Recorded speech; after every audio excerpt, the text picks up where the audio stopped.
We are going. We're live. Oh, good. Okay.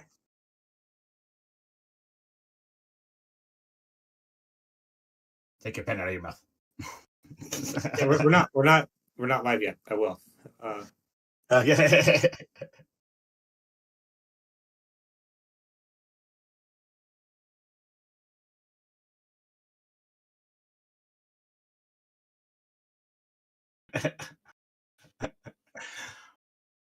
Well, hello, welcome. This is Fine with Eric and Sam.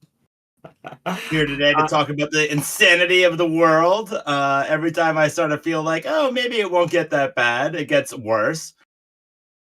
it's definitely getting worse. I mean, there's a clear trend line with data points, and the trend is down. It's like every day I'm like, oh, well, the market's green today. No, it's not. And then Have you gotten sick of all the winning yet, Eric? I The Trump am promise. definitely very sick of winning. If this is what winning is, like I would like to go back to whatever losing was. Like I'm like looking at like like the like all my savings and like all right, well college is optional. So unless you're straight Yeah, A's, kids, no school for you.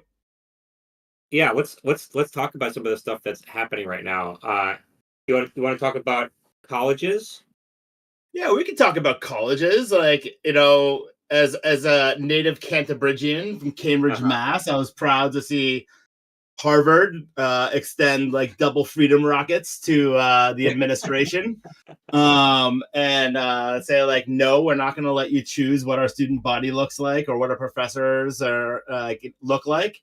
I think that the administration wants to have this fight because I mean a lot of people don't like the elite institutions and like there's something that's far out, but I do think there's something to be said for them standing up and they're able to and helping sort of set a narrative that no, you can stand up and fight this, right? Like for the last couple months it's just been watching these like big law firms acquiesce, and then like as they acquiesced and thought that they had agreed to pro bono work that focuses on like not anything evil, like the administration is like, no, you're going to represent coal, and like no, like you're going to be helping us on like investigations into our illegal disappearing of people, and like it's a very Darth Vadery like pray I do not alter the deal further Yeah, right. approach, and like that's where we are, and so Harvard stepping up, I think they might want to have this fight, but I also think it gives a lot of backbone, maybe the right word, but to other institutions that are grappling with this in terms of what the administration is doing. And so, and you saw it. MIT also said that they would not acquiesce shortly thereafter. Columbia, uh, who I was pissed about initially, said that they weren't going to go any further on their acquiescence, which is great, right? And like I was happy to see that bravery is contagious, and once one person steps up, a lot of other people will.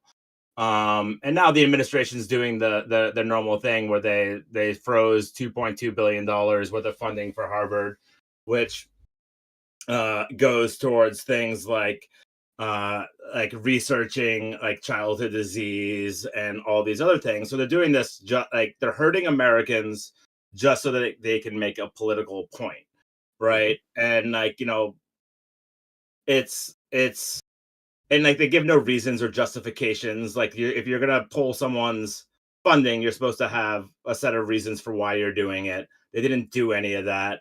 Yeah, what They're about it? going after the C3 tax status so that they would have to be taxed. Yep. Something that will probably be held up in court and there'll be an injunction on. But this is it's a mob boss mentality, and like this is what they're trying to do.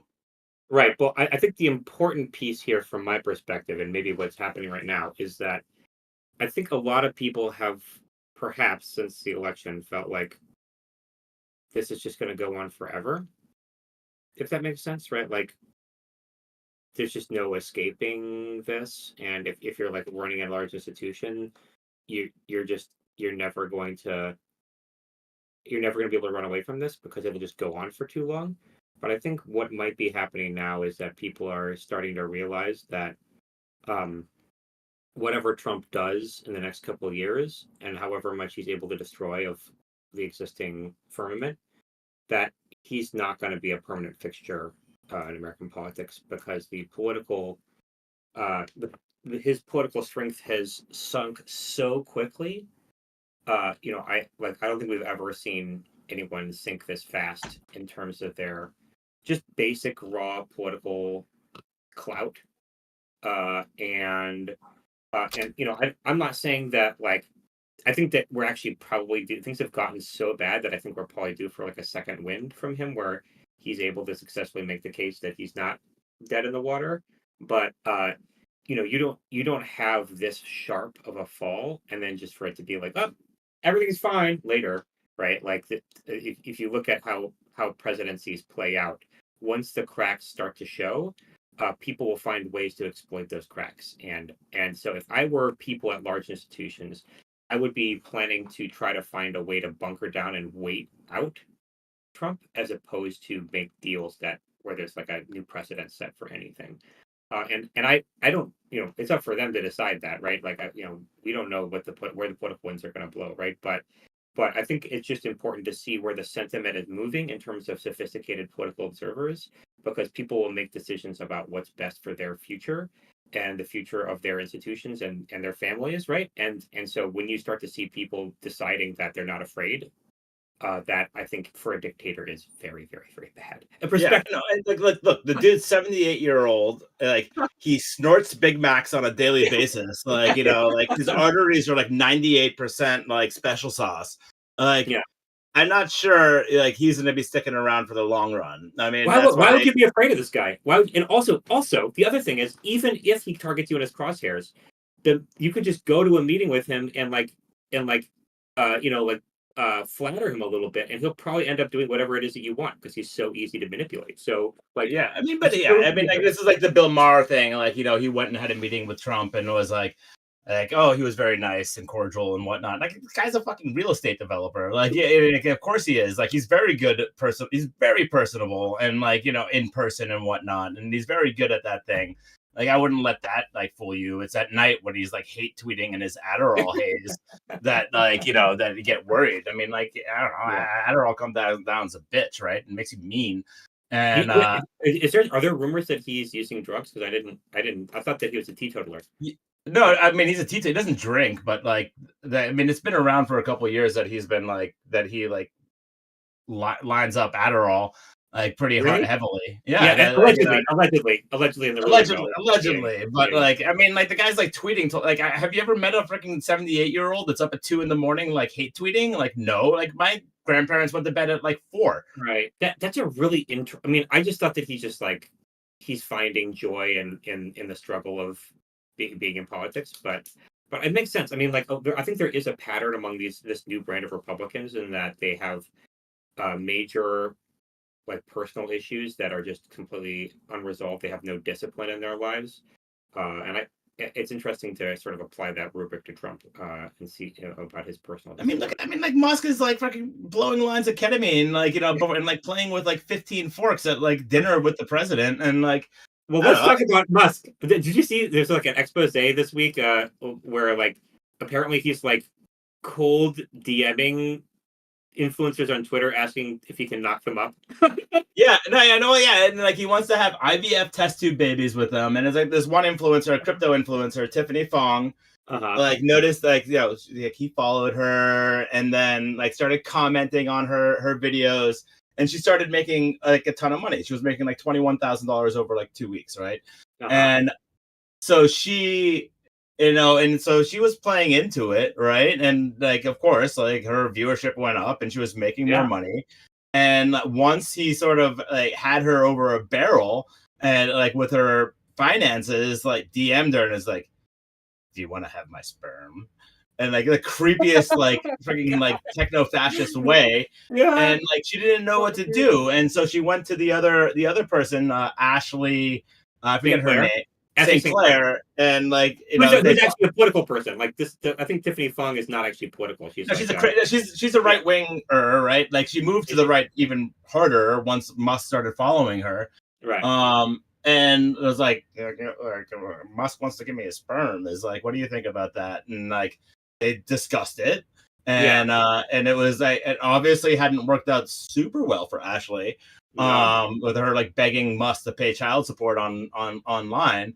And then like as soon as she's decided, but she was worried about saying no because like then her followers would go away and all like the Musk bros or whatever would disappear. And like he's super childish. Like he quit a live stream last week because people were like in the chat being Yeah. like, "You have no friends and people hate you," and Throwing like his couldn't controller figure at the out. wall. He's like that Yeah, guy. Like rage quits. he rage quit and like couldn't handle it, and it's like you can turn the chat off, right? And like It's like the same shit that my friends and I did when we were 13. I know exactly, but he is like his Yeah. worldview is a 14-year-old boy, and it's just like Yeah. I'm gonna create a legion of children, mostly boys, that will be my like cohort going forward. I'm not sure if you've ever actually met kids, but they generally start like rebelling pretty hard about anything that you represent around 12, 13. I'm getting it with my son too, like now, Yeah, and of course. it's like it's crazy. And like what kind he's like a shitty father. Like he has a Right. Yeah. trans daughter If who you actually build a relationship with them, maybe you get through that period of rebellion, right? But if you maybe don't build a relationship with them, you just never have one. Like, why would they ever want to be around him? Why would they not? Why would they ever want to be a part of anything he's doing?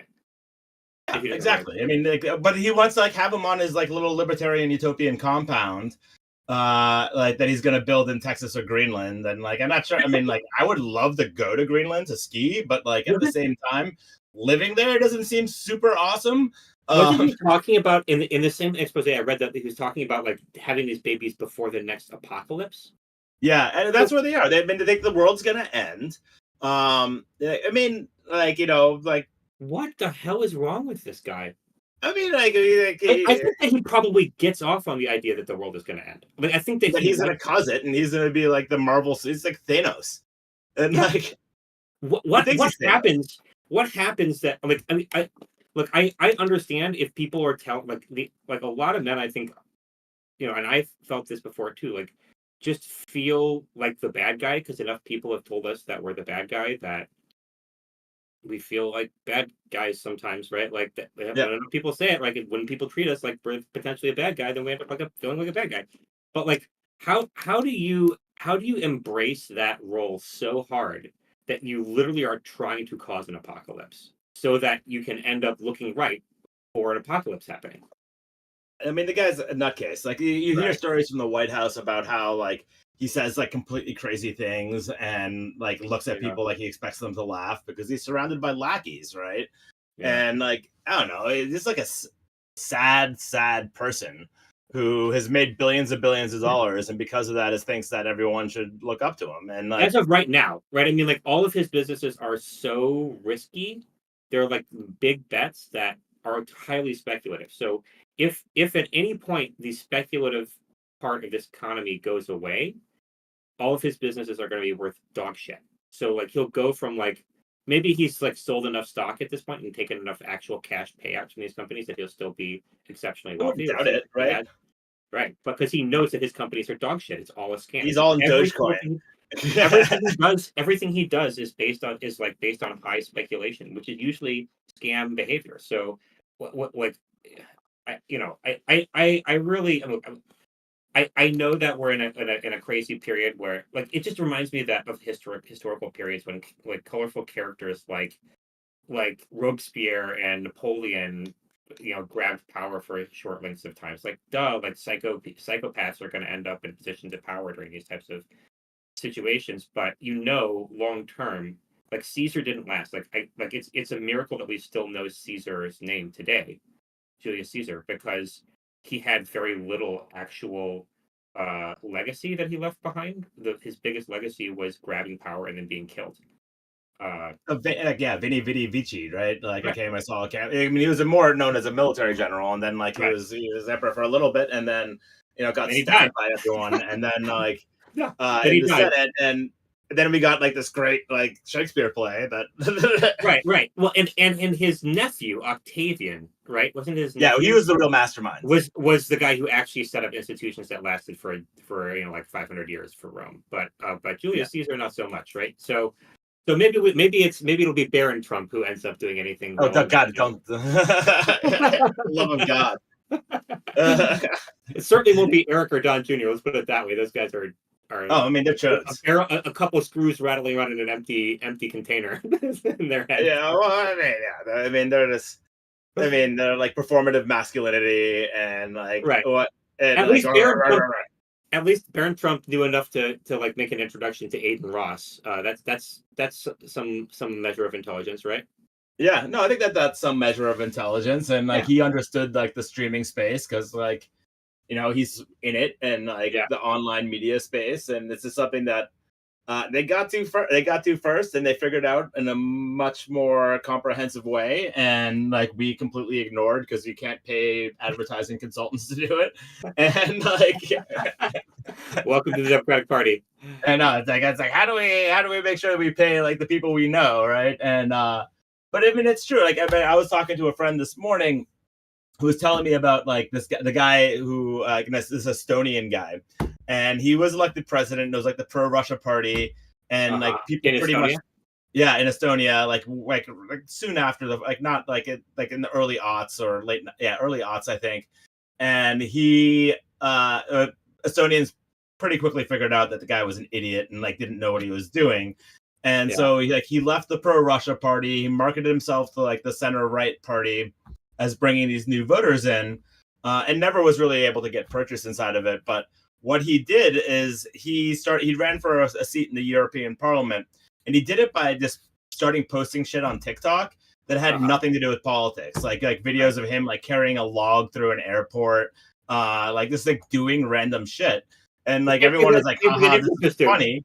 And then all the young people who like, weren't familiar with like the Russia time period and like how awful of a president or prime minister or whatever the fuck he was in Estonia, thought it was great and voted for him, right?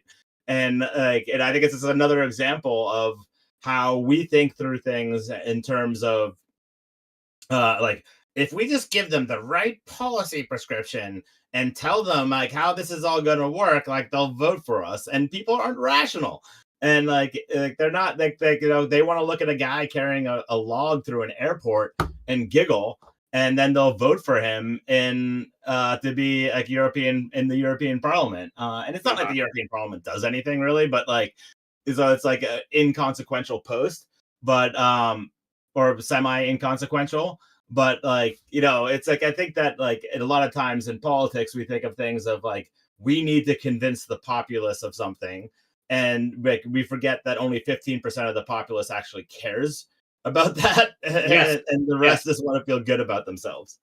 Yeah, that's why performative virtue signaling even exists in the first place, right? Yeah. As the Republicans like to skewer us for virtue signaling, and I think they're probably right about our virtue signaling most of the time. Yeah, no, I mean they are. I mean, like it's so much easier to go on MSNBC and like name check all the different like organizations of things. It's much harder to actually do something with it, right? And like I think that's the part of the problem with like like with how we fought for like LGBTQ rights and all these other things. Like it doesn't help if you're just saying the things, right? Like we need to engage and have these like and actually not cede the ground on them. And that's why I've gotten this like annoyed with people that are like, no, we got to throw like whatever trans kids under the bus or immigrants under the bus, and like it's like no, we have to actually have the argument and like with our perception, because we avoid them and then we lose them. I think it's all about actually forming relationships with communities that have where people are actually living their daily lives, right? Like and on literally every issue, right? So you can see how like like we talked about a lot about this. Just relocalizing politics in a way that it's not localized right now will make a Yeah, huge it's really difference. hard. There is no local press, right? And there's no way to have like a shared community story, or it's very, very hard. And the answer to that isn't necessarily like, well, we're just going to knock on their doors 800 times and tell them to vote. It's Yeah. building relationships and having trust and doing these things, because there is the epidemic of loneliness, and the way around that is to build actual relationships and trust, and like actually show that we care about people, not just tell them we care about them and then not show up as, you know, like the income tax on the top like earners in the country continuously falls since 1980. It's like people don't believe the bullshit, and rightfully so. I mean, like things have got income disparity has gotten worse, and like there's like the right wing people are now. It's crazy to watch them become like 1970s populists, but they're sharing like the graph of globalization and like how like Americans in the middle class have gotten the least benefit from it, right? Whereas the wealthiest Americans have like seen their stock portfolios and everyone invested in the market Yep. skyrocket, right? Yep. And and like their answer to that is like, well, it's going to tear the whole fucking system down, but that just hurts everyone. And like the answer to that is like, well, how do we actually address income inequality in a way that shares the benefits to the middle and lower classes, working class? And like that's sort of one of the key aspects that we need to address and actually do something about it. And like that's where we we need to tax them. Like that's why the Republicans are making noise right now that they're going to raise taxes on the millionaires. They'll never freaking do it. If you think Chip Yeah, Roy, right. It's literally they're they'd be saying raising it. taxes Like on that's their themselves. virtue signaling, right? Like we're like, oh, Yeah. we're gonna do this, and I'm like bull fucking shit, you're gonna do that. They're virtue But like, signaling on free speech, and they're virtue signaling on siding with working people. And if like they've never really done this before, so I think this is the first time they've always just been like F you, right? F you yeah, working people, right? And so now that they're actually trying to do this, I think that we have an opportunity to just like destroy them reputationally in a way that they haven't really made themselves. yeah, we gotta treat them irreverently. I mean, like the fact that like Bill Ackman is like, was like literally crying on Twitter about the tariffs when they first came out, and about Yeah. how like it was like nuclear winter for the economy. And then like 2 days later, when he rolled them back, is like, this is the art of the deal. Like, oh my god, Trump, you're so smart. And like, I'm like, what kind of man are you? Like, that's just like so back and forth. Like, you're just a fucking joker. Like, A what lot a of these guys are. A lot fucking of these guys fool. who are like even the most famous investors, they're just like they're little fishies. Like this is why it's like it just feels like no matter how big you get, you still feel small. The system is set up to make everyone feel small. I guarantee you the reason why Trump is acting like he does every day is because even though he's the fucking president, he still feels small and weak and powerless inside to do Disrespected. anything. Nobody, yeah, like, oh my god, people don't like, like they don't respect me. I get no respect and like whatnot. Right. And it's like, dude, I mean, it all comes from like Reorient. Yeah, go ahead. I mean, it comes from him being like a what, Queens developer or whatever, Yeah. and like never able to get into Manhattan, and all Who the cares? Manhattan developers were like looked down upon Fred Trump and his family. Yeah, who and cares, uh man? and so he has like this like lifelong ingrained sense of inferiority. And I think that's like, well, that's sort of what happened to a lot of men too, is like when you put, like, they feel inferior, they feel unable to do things. Yeah. And so like they will, like, there was a like, really good TikTok thing the other day about this woman talking about how she dated like right-wing men Oh for yeah. a year, and how they would sometimes they have this liberal talk, but then they go into these online groups and talk about how, like, how do we make women more subservient, and like Like how all to this, manipulate people, how to how to manipulate manipulate women people and how to do into all. forcing into being in situations where they're being coerced into doing whatever the man wants. Like Yeah, exactly. And like, but like the reality is like these, like, they're just super lonely people who feel like other people are getting things that they're not.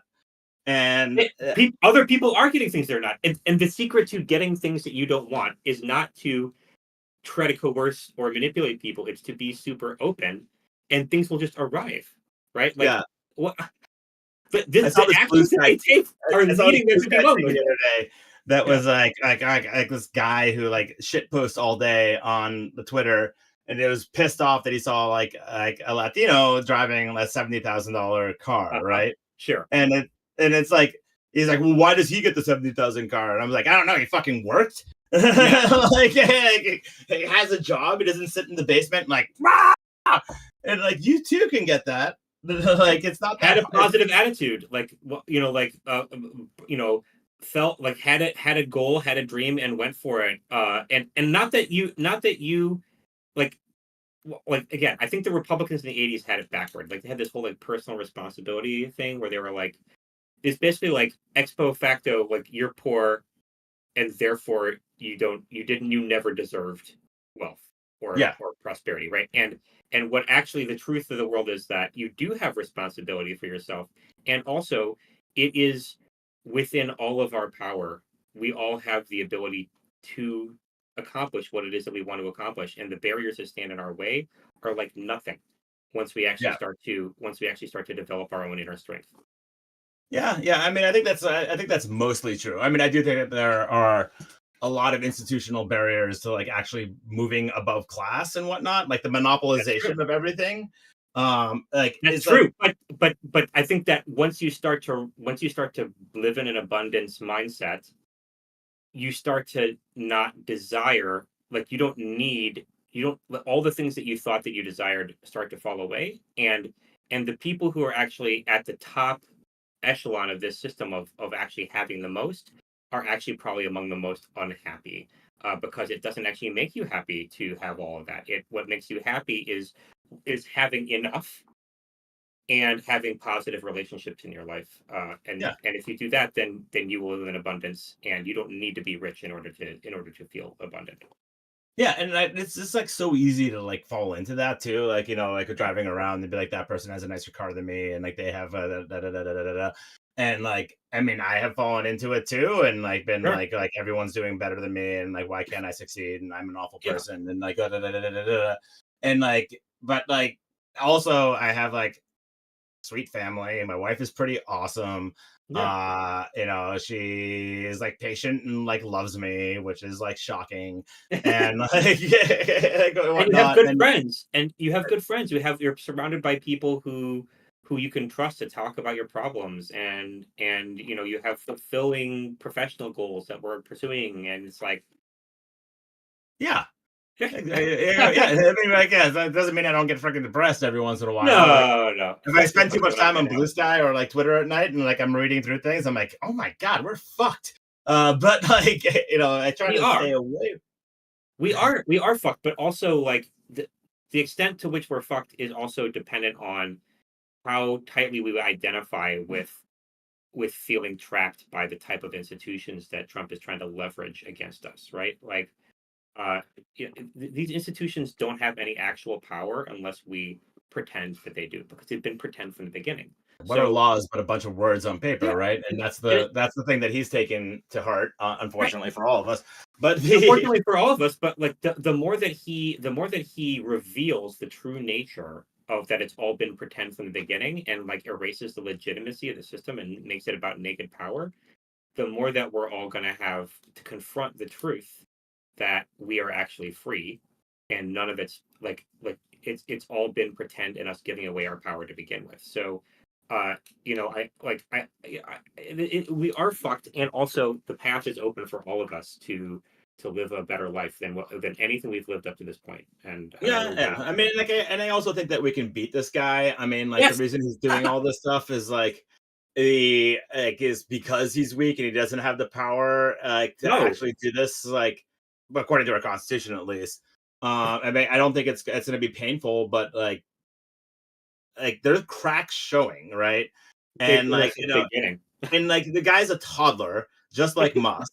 Yeah, And I mean, like he started. It's so like he rolled back to 10% and all this trade war stuff, and yeah. like literally just handed our ass to China, right? Like he was like, we're gonna go 475% tariffs now, and like China's like, we're gonna do 125% because that like there's no one will buy your stuff at that level, and it's ridiculous to do anything more. But like China also owns all of our debt, right? And like he showed that he'll respond to the bond market, like the like the yields going up with the rest of the world, because that was causing the fold. And then he's like, okay, China, holder of all of our treasury bonds, you know, like we're at war with you, and here we go, and But you meanwhile, hold all the leverage. right. China's the biggest holder of our bonds, but not they don't have a majority of them. They have the most of any country, right? But Yeah, which means that we would be able to potentially escape any issues they cause for us by trying to leverage that. Except that he's alienated literally every other country. yeah, So, and I don't so people why would they bail us out? yeah. I mean, people aren't psyched about it, and like, you know, but people aren't super psyched. Like, China's not in the greatest position either, No, right? Like they're in they a have like terrible position. inflationary pressures on their economy, and then like Europe is worried that they're going to flood their markets with a bunch of cheap goods in order to make up for it. So like, you know, there still are some leverage points, but China holds the trump card still, and like they own so much of our debt, and if they really wanted to flatten our economy right now, they could. And Yeah, and Trump has acknowledged publicly that he's a sensitive little boy when it comes to, you know, when they take out the bond market ruler and slap him on the butt, he's going to go ow, yeah, and, and run and away. exactly. And like, I don't know. I mean, it's just like it's like playing. It's like bluffing with an open hand playing poker. He's got like a pair of twos, and he's like, and he's like playing, he's like holding his cards backwards with a pair of twos, being like, I'm a great poker player. I am all in. It's like Ralph Wiggums, like in Simpsons. Yeah. And it's like I'm all in, and it's like the guy's like sitting there with a straight flush, like sweet. And meanwhile, Bill Ackman's in the corner, like, Like brilliant, yeah, brilliant, brilliant, brilliant. brilliant. But like it's like all these people that have like done nothing but make money, and so like because And they they're don't like have any experience except for making money. They know literally nothing except for how to be in a room and like figure out how to like manipulate other people to get what they want, but they don't have any other skills. And I think that's really important to understand. And it's Elon Musk I put in this category too. He's like started a bunch of high tech companies, but is he actually even an engineer? I think he's just like, no, he's not. He's someone. I mean, he bought Tesla right. and like he bought SpaceX and he bought Neuralink and he bought all these things. He's You just a know, money guy. he was develop. I mean, maybe he was a developer for PayPal, but I don't think Yeah, that. I think he was like, you know, he was like a low level engineer that did not continue. The success of PayPal allowed him to abandon his technical background and just become a money guy. So all these guys Yeah, are just money guys, and those exactly. people They make don't bring bets and any they have skills to high the table. risk appetites, and they think that because like, you know, it's like thinking like this because like you won at roulette a bunch that like you're like a hot shot, right? And like, yeah, I mean, like you've made some good bets, and that's good. Yeah. It doesn't mean you understand the interconnectivity of the world economy. It doesn't No. mean that you understand like why feeding starving children in Africa is good for us. Well, the thing that the conclude like we've all lived in this world as long as we've been alive, where we've been pumped with propaganda saying that the private sector is more efficient than the government. And the thing that I've been arriving at as I've seen how private sector companies operate, publicly traded, the companies with the highest level of scrutiny and accountability for bad decisions. I've been watching them over the past few years, and I can say without a doubt the government runs way more efficiently than any of these companies, and have more accountability and are better spenders of money than any of these companies. Like you could call out any kind of waste and fraud or whatever from the government. I'm sure that it exists, but it is nothing in terms of percentage volume compared to what's happening at these companies. They're doing. They're they're they're running bad all their businesses poorly, and the executive teams don't even care. All they're doing is just putting money into stock buybacks, which were illegal until we deregulated them. They were illegal because it's fake. All of it is fake, and it's been fake for a couple decades now. And the people, Yeah, ironically, the people. let's like, will you explain stock buybacks and what they Yeah, are yeah, thank you. quickly? Okay, so stock buybacks are when you take your company's treasury. This is literally just like money that's in the bank account for your company, and then you give it to a person whose job it is to buy stocks, and you tell them buy our company's stock, and that then creates buy pressure, which raises the price of the stock directly. So through that, what you've basically done is you've taken your operating capital, the stuff you're supposed to be using to, like, I don't know, run your Pay business, people. literally do anything that's supposed to actually make Educate, real invest. money. Yeah, right. Literally anything that's supposed to actually create a fundamental value proposition for your company by running a business. And instead of putting it into that, you're putting it into raising the stock price artificially so that you, as the executive, can sell your own stock, which is given to you by the company as an award for your work, into a higher priced market without crashing the market yourself, and then flee your own company because you know eventually it's all fake and it's all going to collapse. So that's Yeah. what they've all been doing for the last couple decades. We're talking a And couple that's what the tax decades. cut's going to do. So the tax cut is like completely engineered to allow people to do the business tax cut, right? So Yes. like even if they raise, even if they like say by some miracle Republicans decide to tax the rich, right? Um, they they're also going to lower the top business tax, right? Which is going to give them extra cash, which they're then going to put back into the market, and then they're going to sell their own stock, and it's so at the end of the day they end up winning, right? Like no matter what they win. Meanwhile, everyday Americans are losing. They're paying on any good, paying 10% higher minimum tariff. Yep. All these people that have like started companies like drop shipping with buying stuff from China and then selling it here, etc. That have like built these like hustle economy companies are getting screwed, and like they're not going to be able to do that.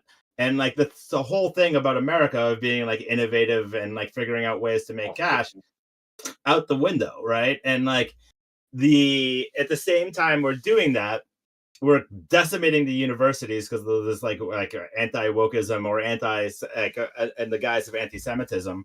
Um, and like that's what really drives long-term wealth, right? Like Right. if you really wanted to make our country the most innovative in the world, you fund the research that then people build long-term businesses off of, and that's what gives us the lead everywhere, right? And like that's what makes our products, like, that's how we actually like address trade problems, and that like we sell the vaccines, we sell like whatever it is, MIT Media Lab, which like develops all the robotics and everything, all of the things that like actually allow people to build businesses are generally funded by government research grants.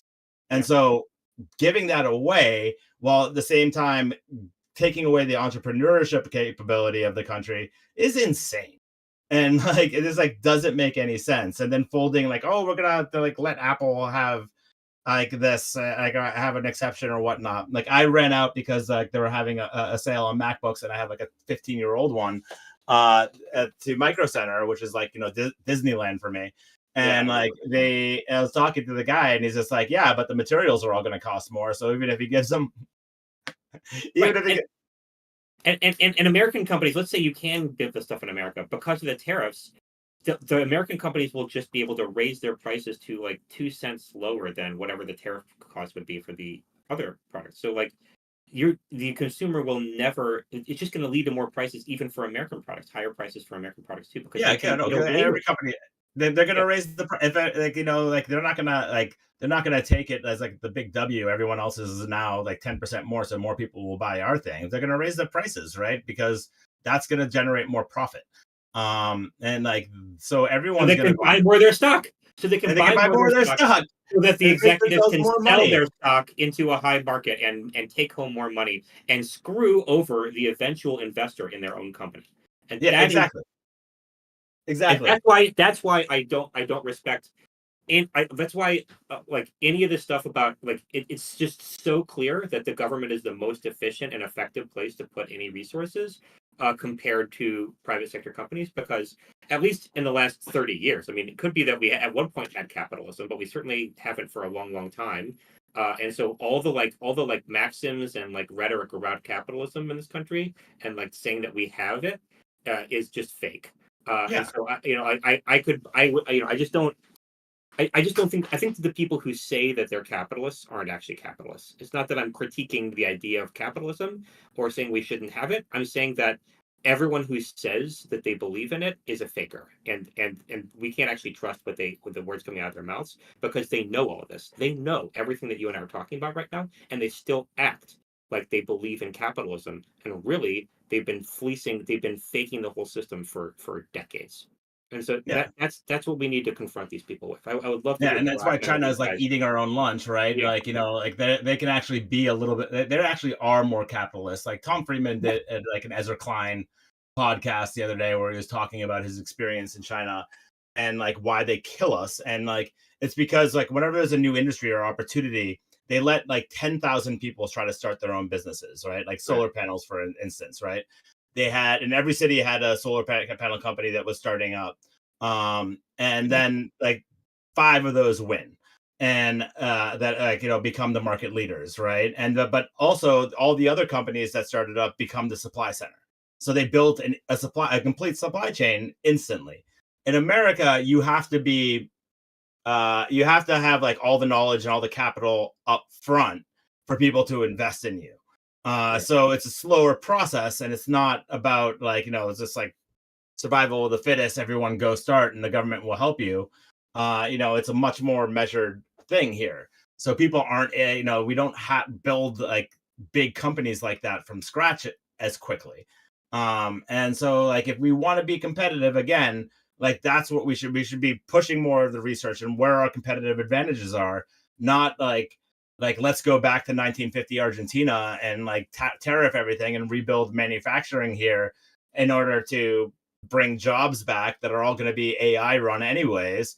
Yeah, there's no jobs. Good And jobs. like there was a study that came out the other like in PC Gamer that I saw that was like if you produce the iPhone here, it would cost $3,500 a unit wholesale to create, right? That's about right. Um, like all these things would just cost like so much money, and nobody's gonna like buy a $3,500 phone, right? No. Like it's like Maybe that we'll would go be good back for. to I mean, like maybe we should stop consuming so much. Maybe we just need to like let everything. well, that's the other argument, right? Like Right. that they're saying, like you don't really need the flat screen TV in your house, so we can No. just go back to like mining.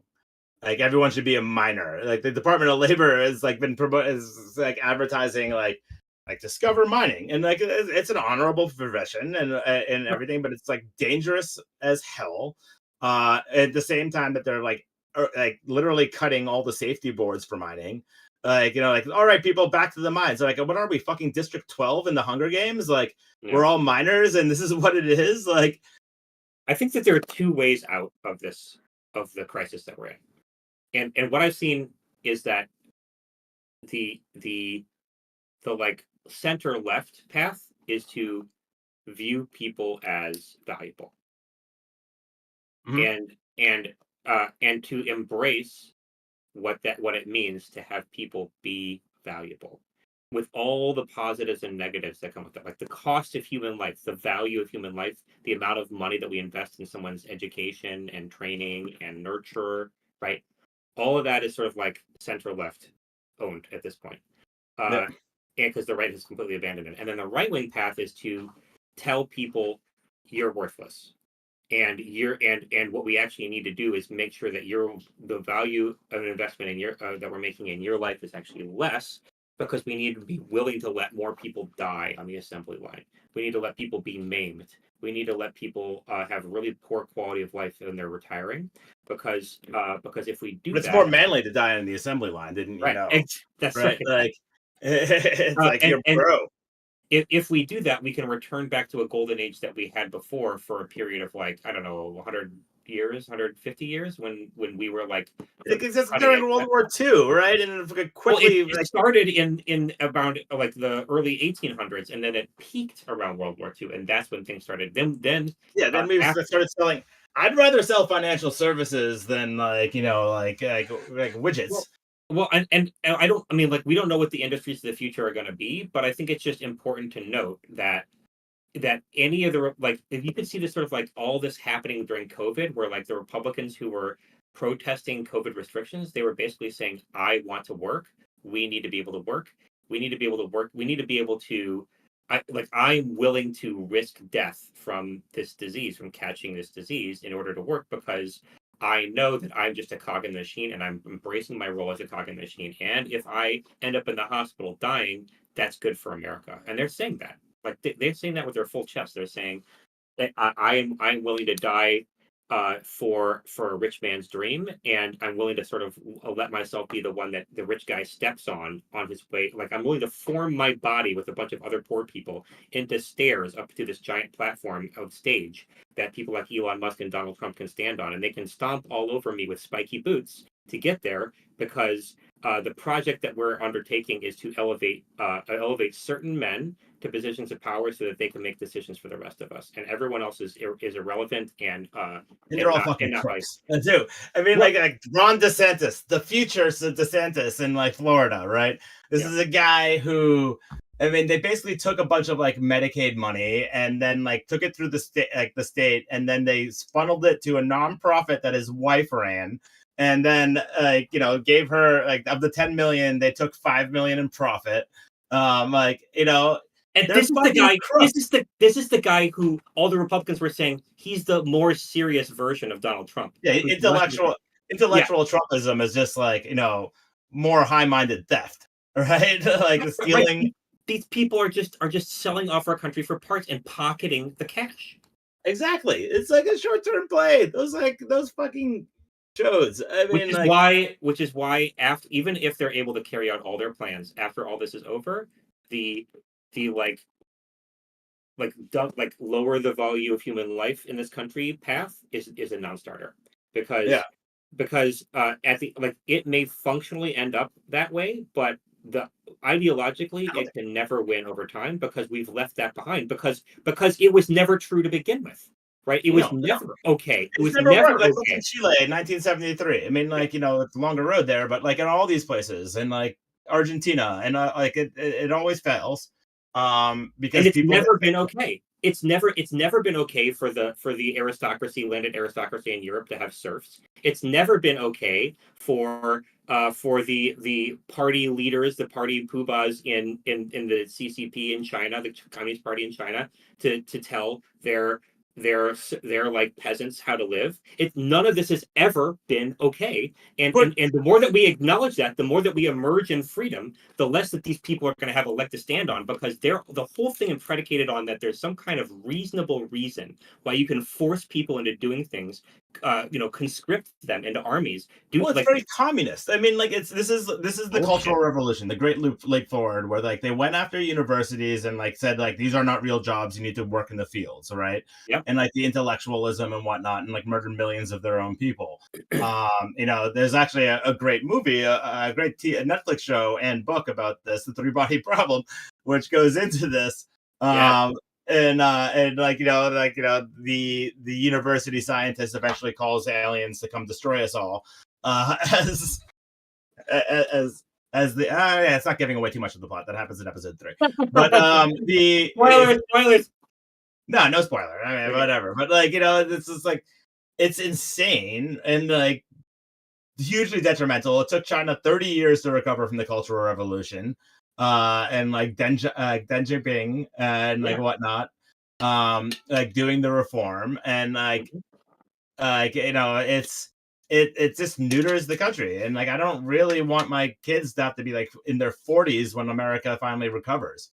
No, and like you should note that the period in which Europe, such as it was, became, or like Christendom, if you really want to get into like how a lot of these right-wingers think right now, when they became ascendant, it was when they began to liberalize and start to give away freedom to ever wider circle.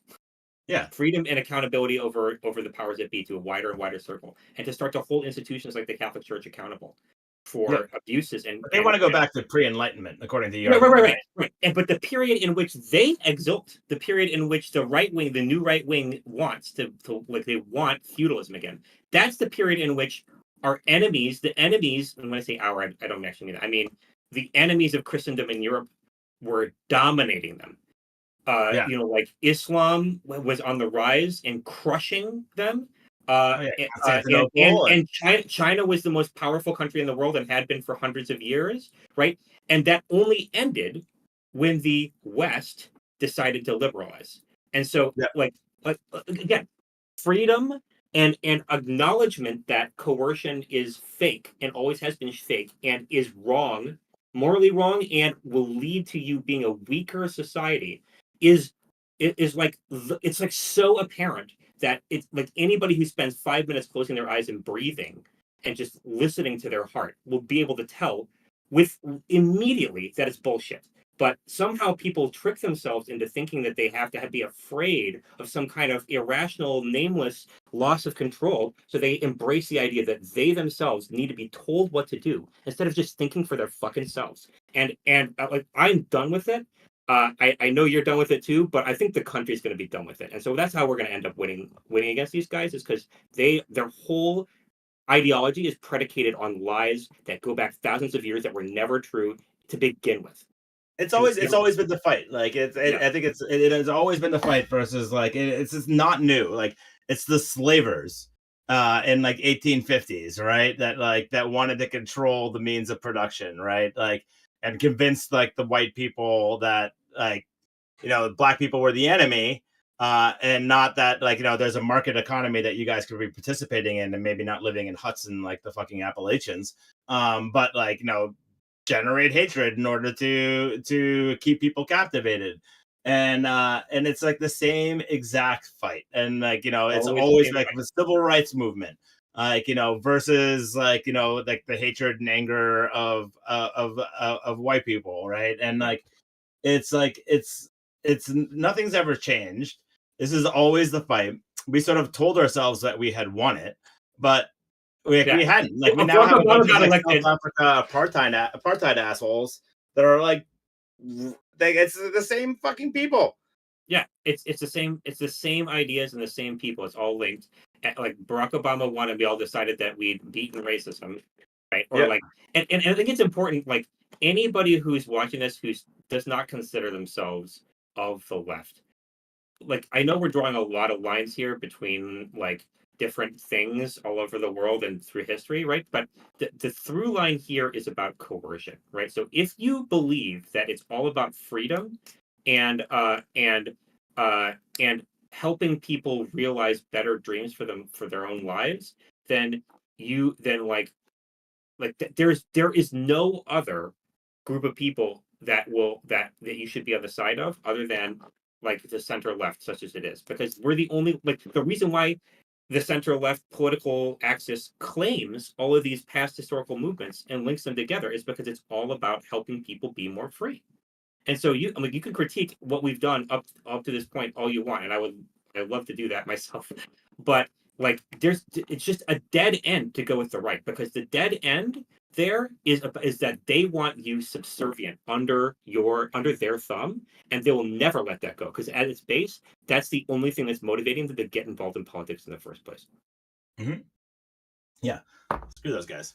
Yeah, screw them, and screw us until we start to listen to people more and actually elevate them and their dreams as opposed to try to tell them what we think their dreams should be. That's where as soon as we solve that problem in our political coalition, it's this is done.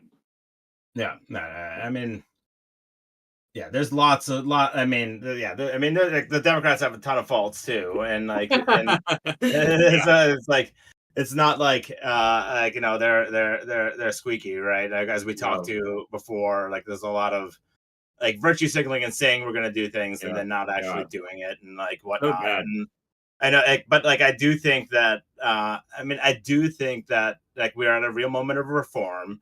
I mean, I'm personally like starting to fall in love with the idea of parliamentary governments because like there's no way for us to get rid of Trump right now beyond like win the next election really big because none of the institutions are holding. Yeah, And you've got to I'm just wait around like this, like yeah, to wait twiddling around our like this, thumbs. like in Britain, they had Liz Truss, and like like they got rid of her in 44 days. Right, because it was so apparent how bad. Like, you could just say, "Okay, I'm calling for a new election." Yeah, What an amazing and then like, what an and also amazing it doesn't idea. cost $8 billion, and like it makes a little bit more sense. It's more representative, and if the government isn't doing what the people want, you toss them out. Right, right, and that applies to the Democrats just as much as it applies to the Republicans, right? Yeah, I think I mean I do think so, and like there's all this consternation around like David Hogg and like him trying to do these primaries Hmm. and whatnot. I mean, like I I feel of two ways about it. I don't want to go into it, but yeah. Well, the one thing I do want to go into is the stuff that Trump has been doing. You try to jawbone Powell, the chairman of the Federal Reserve. Like he's talking about firing him and stuff because you'll see the markets drop like 10 trillion points. Well, he'll go to zero. I mean, I think what he wants. Let's talk about what he actually wants. What Trump wants, lower interest rates. He wants lower interest rates now when we're not in a recession.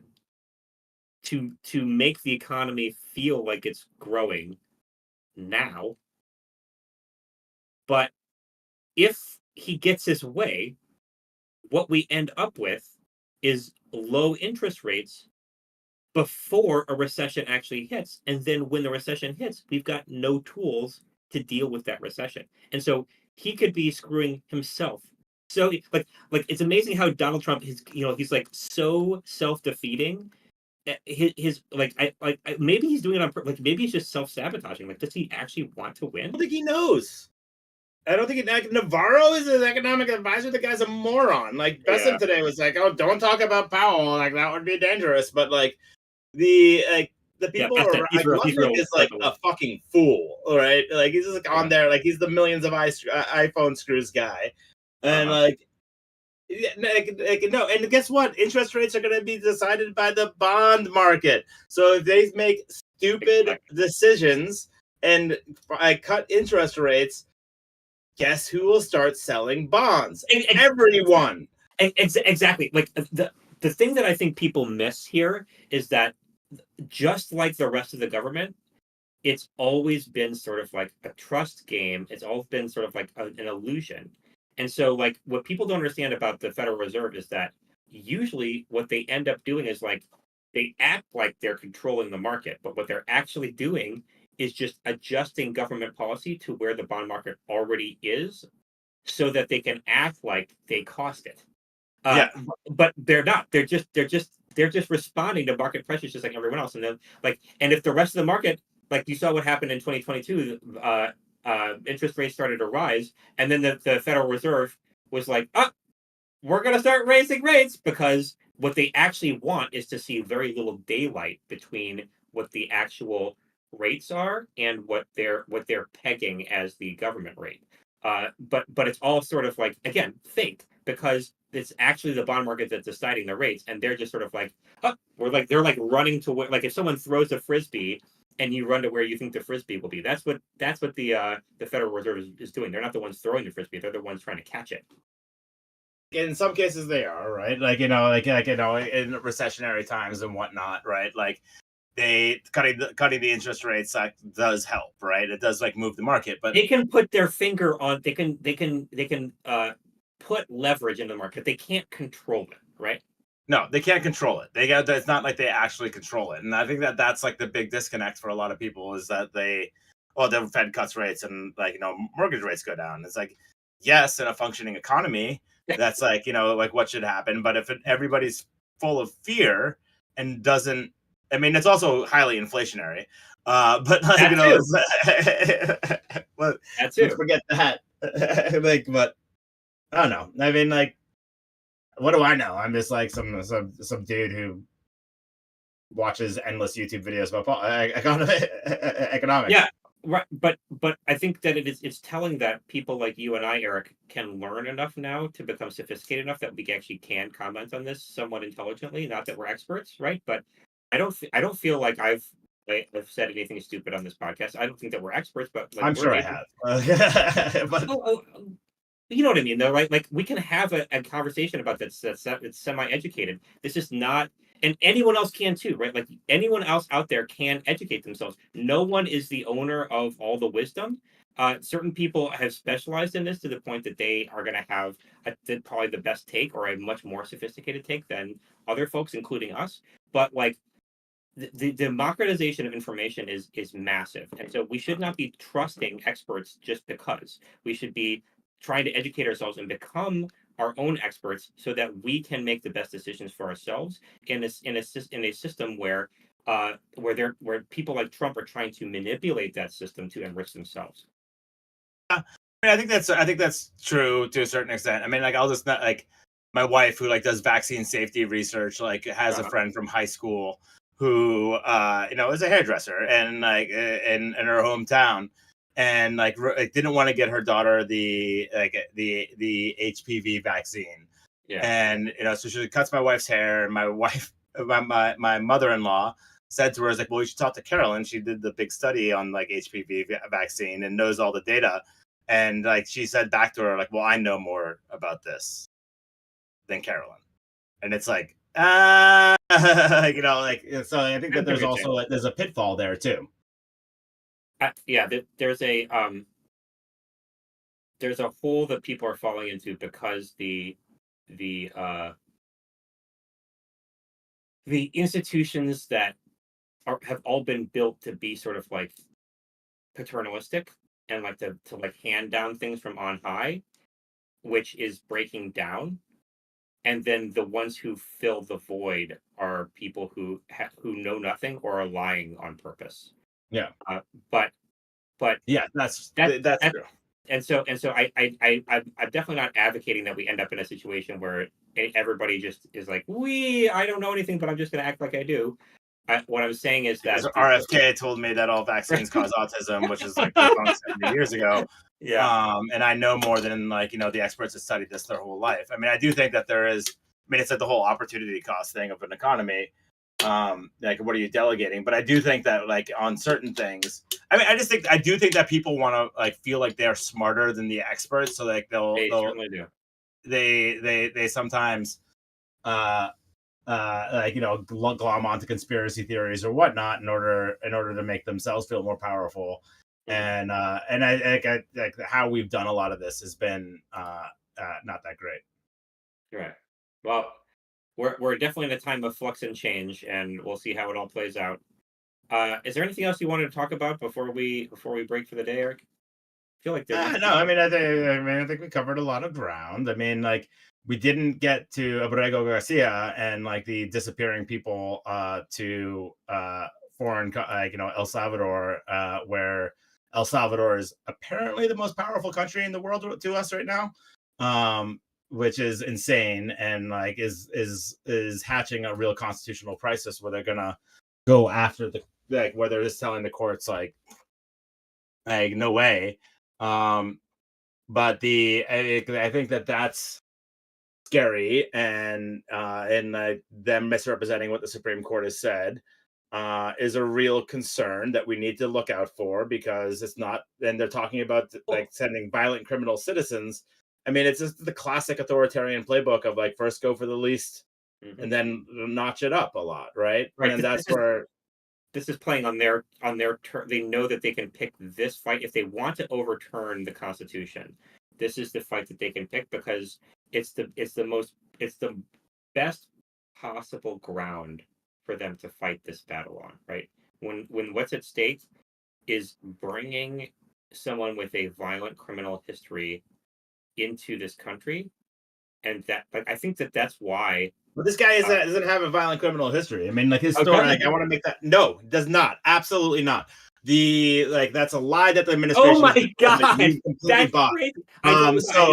No, he was a kid in El Salvador whose mother owned a pupuseria, and the guy at the Calle Ocho or 18, one of the gangs there, I can't remember exact name, was like started hitting them up for like pay us or else like we're gonna take down your pupuseria.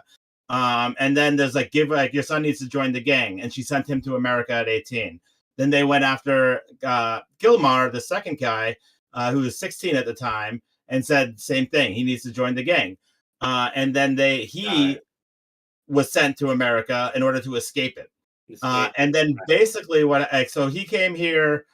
He came here illegally, right? But that doesn't mean you don't get due process. And then in 2019, he was like he met this woman and was taking care of their autistic child and another kid, and went to Home Depot to find construction work and got picked up for loitering. And then a cop, yes, so then a corrupt cop that was actually suspended just said that he had like a connection to MS-13, and that was in the report, and that's the connection that they use. But the judge in the case said that like that's not true, and you cannot send them to El Salvador because his life would be at risk. So that's the court order that they're breaking, like the original court order that they've broken. So there's no evidence whatsoever that this person has ever had any affiliation with with MS-13 or anything. He's like the kid that would have gotten killed or whatnot in El Salvador if he hadn't come to the U.S. Yeah. So I think the situation is that, and so he wasn't supposed to be deported, and they deported him by accident. He since had another kid, and his other son is also on the spectrum, and I think is also has hearing difficulties. So he has 3 kids that he's taking care of, and now he's just been shunted off to El Salvador, where the court had said that he's not allowed to be deported to because it was a risk to his life.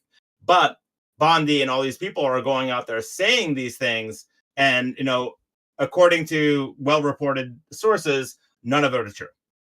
Wow. See, I had no idea about that. That's crazy. So that's why that's why they're going out and saying all these things, like he's MS-13, he's all these other things, but none of it, they're not providing any evidence whatsoever. And the thing that they tried to produce the other day was from a cop that was fired for being corrupt. Wow. So it's like some guy said something, right?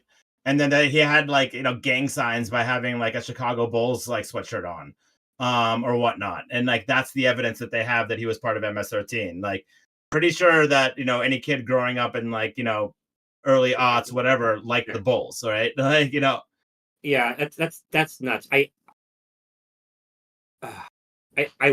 just, oh my god, again, everything is just falling apart based on the, like, I think this sort of ties into our last conversation. It's all based lies. On the ability to lie and get away with lying. Yeah, and like no one's challenging it, right? And like so, it's like, oh yeah, well he was. I mean, like he was if you undocumented illegal immigrant, right? And like fleeing gang activity, like leaving his only other child, leaving his mother in El Salvador to like walk to the United States so that he wouldn't get like pulled into a gang. He didn't want to be in a gang. He actually was seeking to avoid being in a gang. Seeking to avoid it, and has been like a productive member of our society, right? And like the whole fact is, I mean, like every time I'm on Facebook and I see someone say something about it, there's like 100 like Elon Muskites that are like, you support violent criminals in the United States, and it's like, no, even if he was a gang member, the problem is that he deserves a day of court to ascertain whether he was. Like, you can deport illegal immigrants, right? Like, that's totally fine. This guy was a legal permanent resident with a standing court order, and no matter what, how do we know they are who they say they are? When they grab a citizen, when they do something like that, if you don't have a court order, like just a hearing, it doesn't have to be much. Like, but the whole basis of this country was that due process was necessary, right. And so that the rule of law, the rule of law, and all that. So like, yeah, I don't have a problem. I don't have a problem with like deporting people who have broken our immigration laws. Like, I definitely don't have a problem with deporting illegal immigrants. No, I mean not illegal immigrants. Sorry, I don't deporting violent criminals. But I do. No matter who they are, they deserve a day of court and a hearing to ascertain that those allegations are true. Yeah.